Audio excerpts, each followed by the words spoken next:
G'day and welcome to this week's video. My name is Robert Gowdy, and this week I thought I'd have a quick chat about a business that I've liked for a long time, and it's called Pro Medicus. It's what they call a medtech business, so they make software that hospitals use in radiology departments to help with the organisation of their data, their client files and so on, their images.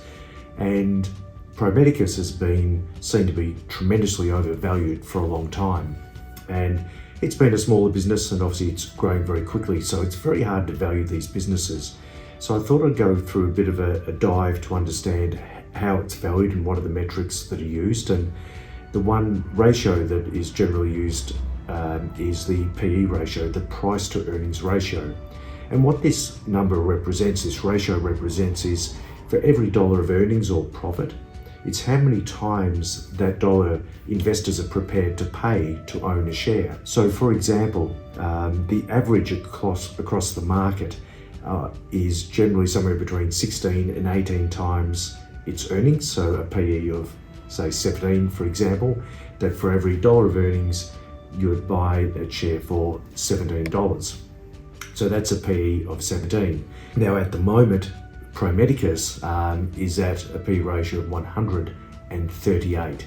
So looking at a PE ratio, that is extremely overpriced. And if we just go and have a look at the screen, we can see here's the PE ratio over the last 5 years. So going back to 2018, that the PE ratio was at 100. So well above the average of 17.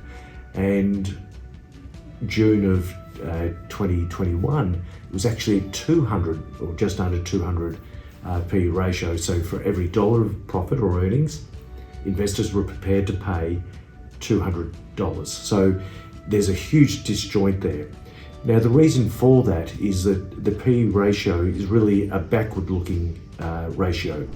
So it's taking into account the profit per share. Profit was made last year, and that's divided by today's share price. Now the thing that we don't know is the future.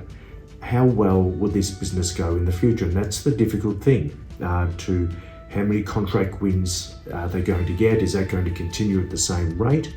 And one of the reasons why I'm doing this video is because it was only yesterday, on the 26th of September, is they made an announcement, and I'll put a screenshot so you can see what happened. But what Pro Medicus did is they announced a 10-year contract with a healthcare group in Texas, US, where a large majority of their business and their growth comes from.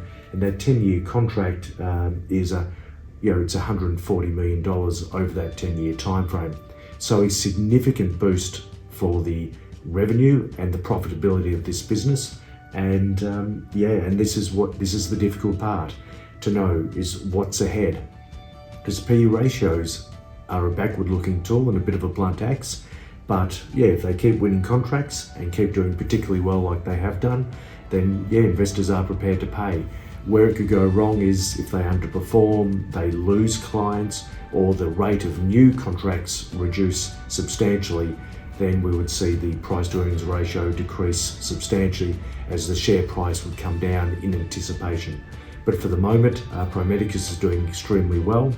To answer the question of the video, is Pro Medicus overvalued? Well, it's hard to say, because we don't know how well their contract wins are going to be. Are they going to get larger and more of them? And if they are, then perhaps it's not. But it's hard to forecast the future. Thank you for listening. If you've got any questions or topics you'd like us to cover, please let us know. We're happy to do that, and always relish in the opportunity to answer the questions that you're thinking about. Please subscribe to the channel if you haven't already done so. That'd be great, and we'll see you next week. See ya. Bye.